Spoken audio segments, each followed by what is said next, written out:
Hello everybody, this is JBot again with the second part of our battle report of the Beggar's Canyon game that we put together a week or so ago.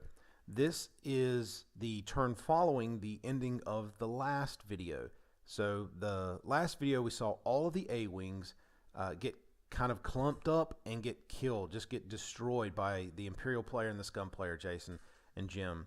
And they were able to not only destroy the A-Wings, but force it to drop its packages in really kind of good positions for them to take advantage of.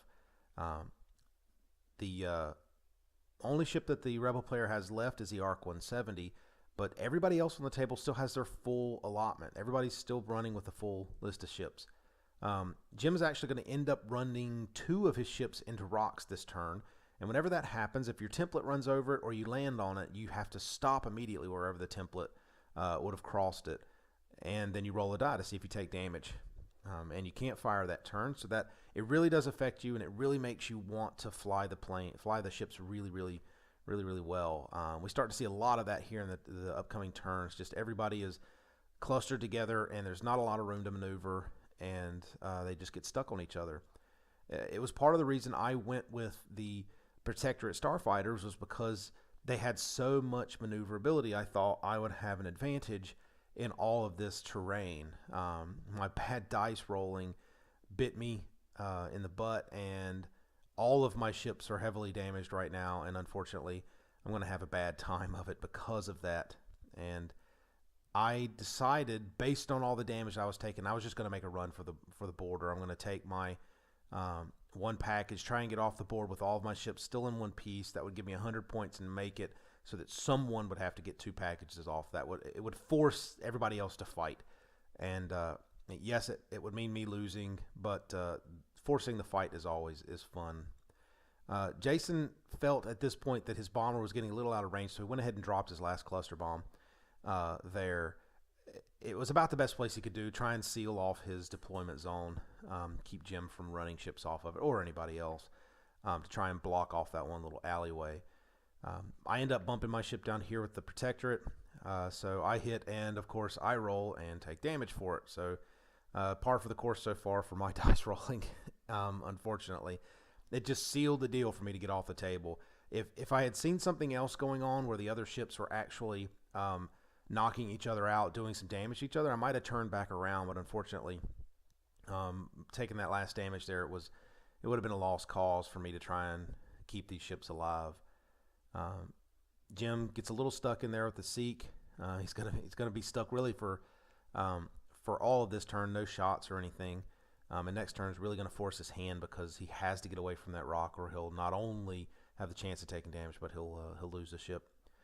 I'm continuing to move, which is good. Trying to get away now. I had already made the decision to turn just to get around that rock, but where I was going to boost to, I hadn't fully decided on yet. But seeing where Jim went and seeing my other ship take the damage, I decided to just try and get out with my ship in one piece, because it is down to 2 hull. My package carrier there is down to 2 hull, and my one down here at the bottom, I believe, has 1 hull left. So I've taken a pretty big beating on these, considering they're really high agility ships. The Rebel player continues to chase me down, though. He really wants that kill. He really wants to take me out. So he spends a lot of time focusing on me, a player who's is basically given the game up, who I've said, I'm done, I'm not fighting anymore, I'm trying to get off the table. So instead of coming to fight any of Jim's ships, for example, turning in to face up against that Karaz fighter there, he came after me, continued to go after me, and he got a little bit tunnel vision on me instead of trying to whittle Jim down. But it's his choice. It's part of the game. That's how it goes. And we can all look back at decisions later. Now, I am put something in here. These little purple arrows, when you see them pop up, I've put 3 of them. These are to highlight something that's going to come back into play later in the game. It's a little bit of karma that ends up coming back. There you can see the ARC player takes a shot, does 2 damage, and guess who whiffs on his 3 agility dice? That would be me. So 2 rounds of firing on that one ship, supposed to be really agile, etc., and it still dies. So Here we have Jim. He's starting to move ships, and you're going to see the purple arrow pop up here in a second. Just as one of the things that happens, and we know this is not malicious on Jim's part. It's more of a running joke that we have with him and his inability to bump. It happens so much that it's really comical at this point. He's put weights and washers and door bumpers and all sorts of stuff, and yet this still happens because it's not just his ship; it's other people's ships that get that little nudge. And you saw. It wasn't much. It was just a hair's breadth, but it's enough to change people's trajectories, especially on a board this tight. A little bump like that might throw off a ship who would have cleared one of these sharp turns. It doesn't really come back to hurt that ship, but you're going to notice that Jim's ability to nudge stuff doesn't just affect ships; it also affects terrain, and we're all guilty of this. This is just me pointing out something that is going to come back later in the game. So just file that away, and I'll bring it up when we get there. Jason target locks my protector down here. He doesn't know what I'm doing. I am making a run. I do end up getting out of his firing arc. So he sent a bomber after my very heavily wounded protectorate. Would probably have destroyed it if he had gotten a shot. But based on the way my dice were rolling, he more than likely would have. My protected up in the corner, up in the upper left, is almost into the deployment zone. He'll get there next turn. Jim turning his seek hard away from that rock ends up putting him back into the Imperial hands. Right there. It's not the worst place to be actually for him. His headhunter is hidden behind this rock pile there. He has the focus on him, that giant focus token from Sling Paint. But so he's right behind that rock. He has a package as well. So. Right now, Jim has two packages. He has a headhunter hiding behind the rock and the headhunter underneath that building. Both have a package. Jason has a package on the figure he's moving right now. He has a package on that. And you're going to notice something a little interesting here because Jason was trying to get stuff in place. And this comes back to the bumping is kind of a two-way street. Jason accidentally nudged that mist hunter a little bit. Jim goes in to move thing. You see he nudges the terrain once. File that away in your mind. Boom, nudges it again. File that away. Like I said, terrain, especially on a board this crowded, especially with terrain rules that we put in place, it is critical that if those things move, you got to catch them because you never know when one of those things is going to come back to haunt you. What the Rebel player was doing there was actually just seeing if he would have gotten in range had he gone the other way and gone after my package carrier.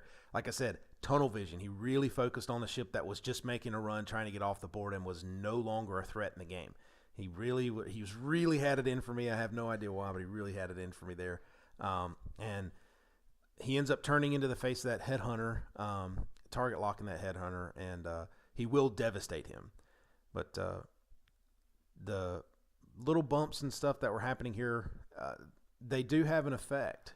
And yes, it's a casual game, but we all still want to win. And we do get competitive. Nothing bloodthirsty, no hatred going on. It's more just competitive, banter back and forth. But whenever we play these, we try our best, but at least it's not a tournament. At least there's no money on it.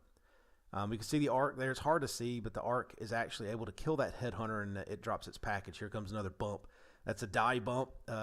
Jim rolls his dice into it. Nobody catches this. All this stuff was only caught when I was going through to edit this. So it's really nobody's fault in this, but I know I'm harping on Jim more out of a joke than anything else because of how much it happens. But it does come back to haunt him.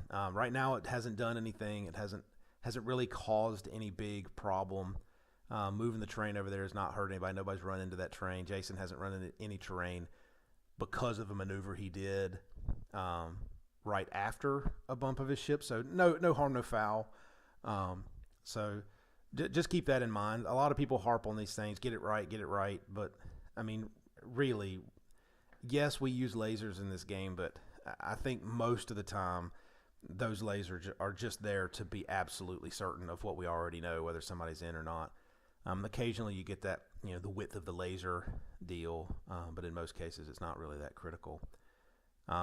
Here you can see me. I'm actually going to boost ahead, and I'll make it off the board with the boost.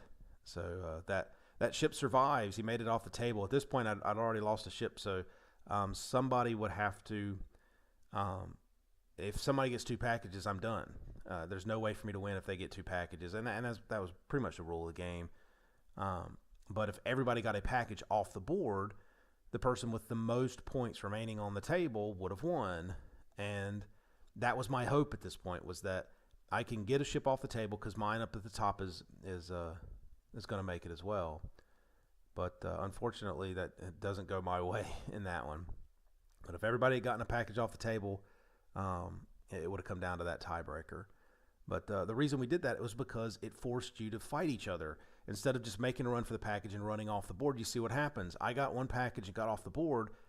I didn't even come close to winning this game. I really should have just stuck in. It was almost better in a way to play defense in this game, to sit back and attack and do damage and almost ignore the packages. So they are important, and if somebody gets 2 of them and starts running away, you have to throw everything aside and go after them, which is what happened with the A-Wings.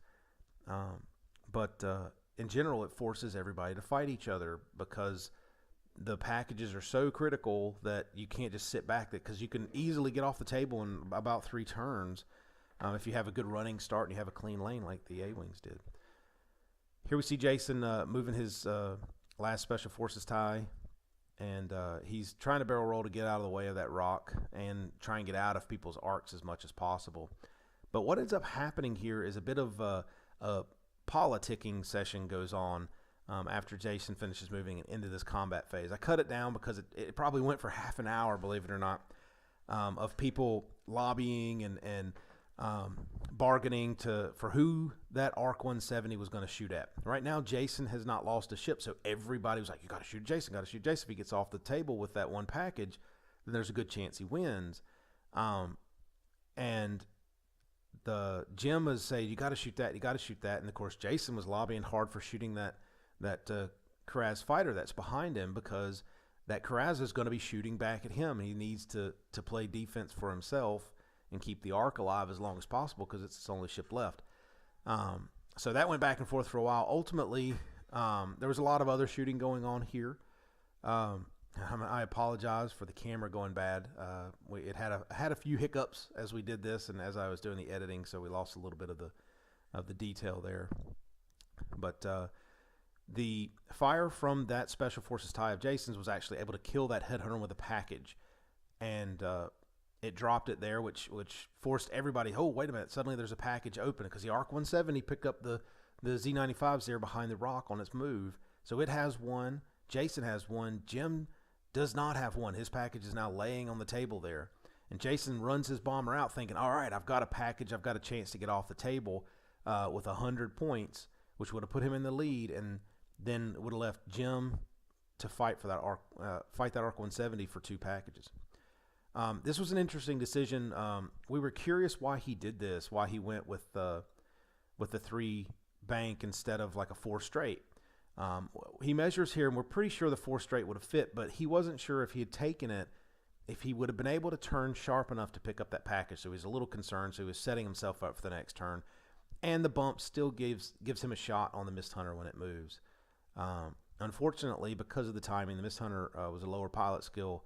It was going to move first and take that package anyway, so really his only chance was to try and reach that package on 1 turn if he could have gotten there, and we weren't sure it was really close or not. Here we see the Jason's TIE Striker taking a lot of fire now, the one there at the top of the page. Starting to take a lot of fire. He had run into that rock with one of the other ones, and so he had just it there at the end. And this is where we start to get into some critical, interesting things. Jim picks up the package and barrel rolls his Mist Hunter behind that rock. It was a great strategy. So Jason couldn't get shots on him with the rear arcs of his ties, and he's kind of got a choice now. He can go to the right and make a run for Jason's deployment zone, or make a left and run behind that rock formation there in the middle top of the screen and make a run for nobody. So that arc has to chase him. He has a package. The Mist Hunter has the package. And he's got to chase, because if he can kill that Mist Hunter and take his package and get off the table, he's going to win the game. So Jim turns the other guys towards Jason's tie, Special Forces tie, and makes a run at it. to do as much damage as he can. Jason's shooting back. He's got a package on that tie that just moved. He's trying to keep him out of fire. And he does get to fire first with his Special Forces tie. Unfortunately, Jim is running a Seek pilot whose name I don't know. I apologize for that. But if you shoot at that Seek pilot and miss, it gets a free evade token, right? And he could do this, as far as we understood, as many times as you did. So if you fired at him with 3 different guys and none of them hit, he would just keep getting evade tokens. So Jason target locks him with the rear arc of this TIE Striker or TIE Special Forces tie down here, and fires at that Seek. And the problem with this is if you don't have a good clean shot on that Seek and he's able to evade it, which is what Jim does right here, boom, he gets an evade token. So he evades the shot and he gets an evade token. So now he's sitting there with an evade and a focus for when Jason fires at him with his other tie. So Jason fires at him with that second tie, Special Forces tie. Did a couple of hits. I think he hit 3 times. And when Jim rolls here, between the evade that he got and the focuses that he had, he dodges it again and gets a second evade. So that Seek was a pain in the butt. So much so that when it fired back on Jason, I'm pretty sure it did either a hit and 2 crits or 2 hits and a crit, but it killed that Special Forces tie. He had 2 relatively okay shots with the rear arcs of his Special Forces tie on that Seek. Didn't do 1 damage, not 1 single damage, and left it with an evade token.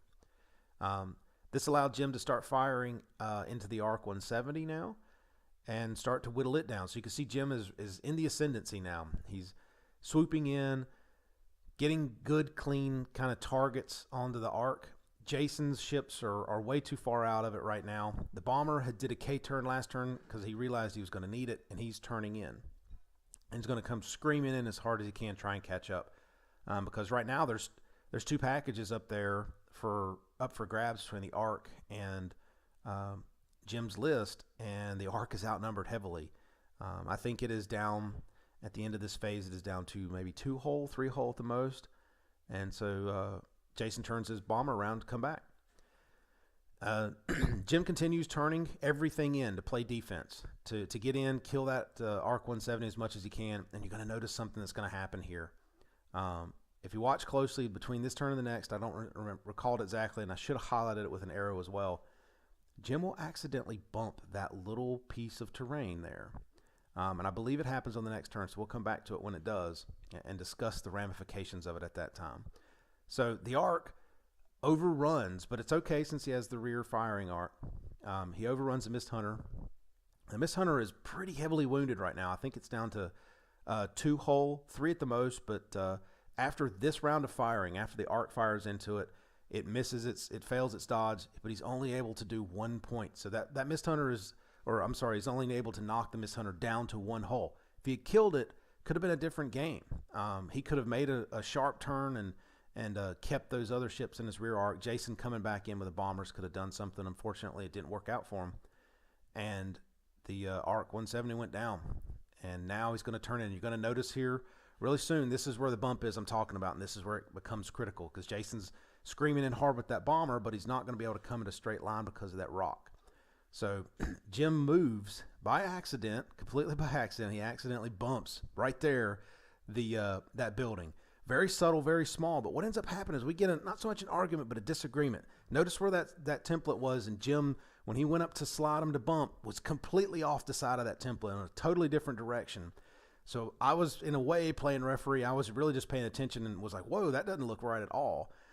Walked around the other side of the table. We had a discussion, very friendly. And Jim said, hey, you know what? It's just a casual game, so he adjusted. Neither of us realized at this point that Jim had bumped that building. Looking back at this while I was editing it, the bump of that building is ultimately, I think, what caused Jim to lose this game, because that range 3 shot that the bomber's about to take with an assault missile was just barely in range. If he had cleared that building and bumped onto the back of the Karaz fighter up there, he's out of range, and Jason's not able to get the shot off with this bomber. Unfortunately for Jim, not only does Jason get the shot off with this bomber, and it is barely there. I mean, barely there. Not only does he get the shot off with the bomber against that really hard to see Seek, that bump meant that Jim could not take a focus with that Seek. could not prepare any defense. So Jason fires and hits with every single one of them. Well, maybe 3 out of 4. Either way, that's all it took. And vaporizes that Seek and does one to the Karax fighter. That little bump of a building, which none of us caught during live action, which ended up causing the bit of a disagreement on the template, was, in my opinion, you're going to see as it plays out the rest of the way, what ultimately led to the end of this game and how the game ended up. So Jim's Mist Hunter is hiding behind this rock. He's got 2 packages on him, and he's following him up with the Karax, just in case something crazy happens. Jason's too far away to get a targeting, so Jim makes a bit of a kind of a safe move here that ends up really bad for him. He has the opportunity to go 3 bank or 3 straight. A 3 straight might have run him off the table, so he could have gone a 3 bank, but I believe that's a red move for a Mist Hunter. And unfortunately, he, instead of taking that red move, the stress move, and he would have been too far away with too much crap in the way to be shot at, and he would have plenty of time to de-stress and keep moving. He did a 2 bank. The 2 bank turned him too hard, too sharp, and he ran off the back of that thing. And so he rolls a die, boom, last point of damage. He ends up hitting the wall. Mist Hunter dies on the back. I wish I could have gotten the camera better. Drops both packages. Not a big deal. He's got a Karax fighter following it in, right, to pick up the package on the next turn. But that 1 turn delay, that little bit of distance between the 2 is all it will end up taking. Because Jason's got free reign. There's no shots right now. It's just Jim move, Jason move, Jim move, Jason move as we go towards the end of this. The bomber is doing everything it can. He's got clear sailing. He's just got to push this thing to the absolute limit. While Jim, with the slower Karax fighter, has to weave a little bit around the back end of that rock to stay off the table edge. Jim's goal now is to take both packages and get them to the deployment zone, which is range 3 from the edges, or from the corner up there. And that range 3 runs to right about the midpoint of that blast template that's there, maybe a little more towards the second third of the back third of it. So he's got a long way to go. Jason's got a faster ship, but he needs to get arc on him. So Jim's hugging that wall as much as he can. He's weaving back and forth against that table edge. And Jason's got to be a little bit more careful. He ends up bumping on the rock here, which stops him. He can't shoot, can't take an action. The damage was really inconsequential because he had not been hit at all in this game. So in a way, his bumping on that rock actually helped him out, because when Jason moves on the next turn, it actually gave him a clean run through that little wall section in the next rock. So that bump, in a lot of ways, helped him. Had he missed, he would have had a little bit more difficult time getting around this thing. So here we are in the last couple turns. Jim banks away from the edge. I believe that's a 3 bank. And Jason pushes straight ahead, which is what he's been doing. He's just been trying to chase. It's all down to the chase now. So now he's running the chase, and I believe he gets close enough on this turn to target lock, and that's critical. He target locks on this turn. So Jim, very next turn, he has to get into that deployment zone, into that range 3 bracket on the end, and survive the turn. And you can see just how close he is. Had he gotten there on the last turn, he would have been okay. So he's got one more turn, last turn to make it. That's all he has to do is survive for that one turn. If he had had a 3 sharp, he would have been able to clean into that deployment zone and off the table, and he would have won the game. But because he doesn't have one on that Karax fighter, which I don't think any of us realized until Jim started playing it, he has a 3 banks, the best thing he can do. The bomber is able to turn the corner. He's already got a target lock on him, so he's able to turn the corner on his turn, on Jason's turn. And when he does this, he can take a focus as well. So now not only has he got a target lock on Jim, but he's got a focus. He's got the absolute best thing he could possibly get for when he's going to fire at Jim's ship. So it all comes down to this die roll. It's the last one. Jim's in the deployment zone. All he has to do is survive this one hit, and Jason knocks it out of the park. Hits with absolutely every single die, and Jim, he needed both of those to evade in order to survive. He didn't do it, and wow. I mean, it was an amazing ending. To me, it was incredible. Everybody at the table was like, I can't believe it came down to that last shot. And really, that's what these games are all about. I mean, it looked at it at one point a few turns back, maybe 5 or 6 turns back, that Jim had this. He was on the far end of the table, and then he makes that one mistake with a missed hunter, and that was it. Maybe that was the reason he lost. Maybe it wasn't. But the great thing about this scenario is everybody had a blast. I ran off the table early. I took a calculated risk. A Rebel player did everything he could to stay in the game after loot, making a really bad mistake early on. He was still really close to winning it, and that was great.